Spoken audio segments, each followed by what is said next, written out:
So for my final project, I decided to do a research and discovery on the Rapa Nui sculptures, or the Easter Island heads. So just a little bit of background. These heads were built around 1400 through 1650 AD by natives known as Rapa Nui on Easter Island. These heads were built to represent the ancestors of the Rapa Nui as stone pictures, since they didn't have any other form of documenting their ancestors. These statues are located in Chile, and there are hundreds of these statues scattered all across the island.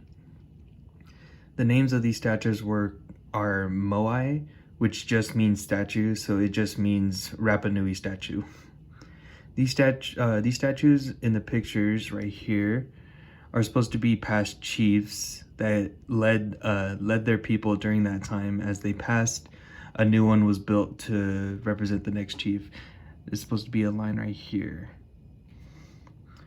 On record, there's a statue that measured up to 60 to 70 feet high and weighed about 14 metric tons. So to kind of put that into perspective, I drew a scale on that. So from the full statue, it would look up to 70 feet, and then the head was about 15 feet high, and the remaining body was about 57 feet high, and it would slant in about 19 degrees, so it would lean forward. And this statue weighed about 10 metric tons. And here's the average size of a regular human, about 5'6", 180 pounds. And just comparing that to the actual scale of the entire statue is this is how it looks. And I have pictures to help show real life pictures on how it looked from a person being next to it. So how they were built. So this begs the question on how did they do it. First, the statues are made out of volcanic ash from the volcano Raraku. Almost all the statues on Easter Island are made of this volcanic ash, but the ash hardens into a stone called tuff, and then the Rapa Nui carved the tuff into statues and into what we see today. So this rock is volcanic ash. They use tools called toki, which are small stone knives or chisels, to help carve the tuff into the figures we see.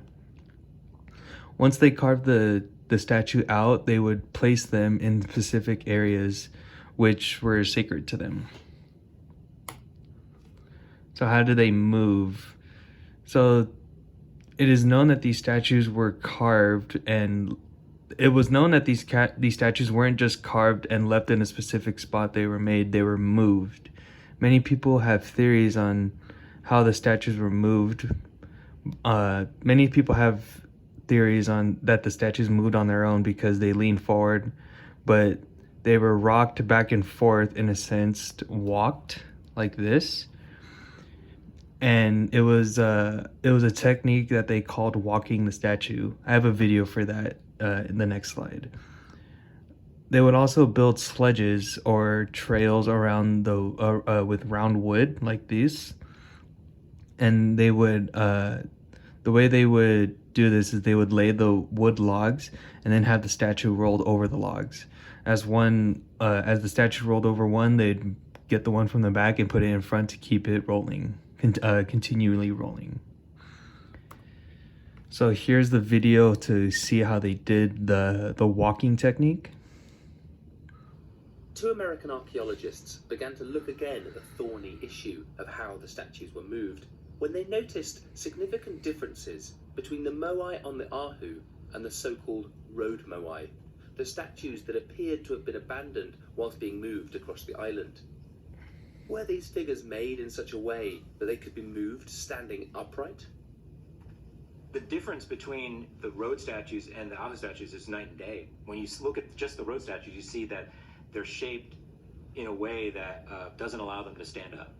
They carefully constructed these statues, and you have to get all the details right. The center of gravity, the basal part, the angle of its form were all vital in terms of allowing it to move. It's that falling point that actually makes it possible for the statue to move. It puts it in a dynamic position so that all you need to do is add the rocking part and it starts to walk. Using a scaled-down statue based on the dimensions of a road moai, a small team of students were able to move it, standing upright, using only its own momentum and equilibrium. I love it. It really brings them alive. Yeah, I know it does. It must have been an amazing sight to see these things, especially, the taller ones moving, because they become alive. They really are walking. And it makes sense. If you're going to move a gigantic thing, like, especially ones that are 3 times this height, you're going to be really good at it.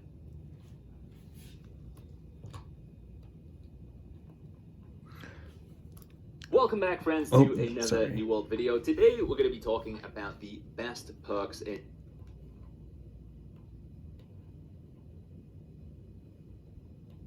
Right. So, going back to that, we could see how the statues leaned forward when they were standing upright so that they could be rolled back and forth to walk.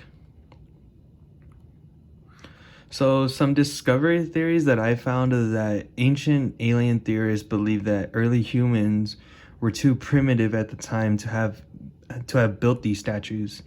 They believe that because there are a good amount of unfinished statues that still lay on the island and haven't moved since.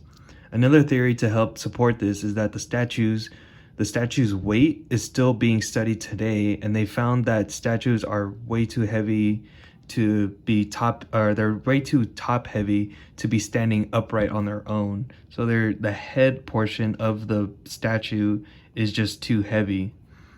So another question comes up is that why are all the statues on the island facing away from the water?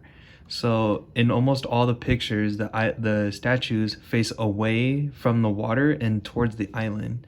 So the theory is that ancient aliens left them behind to show that they're always watching over the Rapa Nui people. So another theory that I found is that these stone heads were called stone guardians that were guarding the island for its natural resources. The volcanic tuff is a rock that can be easily carved, but is hard enough to keep its shape over a long period of time. So the theory is that the fact that many of these statues are 75% buried in the ground. The Rapa Nui couldn't have just dug holes for these massive statues to only show 75% of them. So the theory that these were once giants that roamed the island, and then the volcanic Raraku erupted and froze the giants in volcanic rock and ash. So this is my works cited page, and that's my final project. Thank you.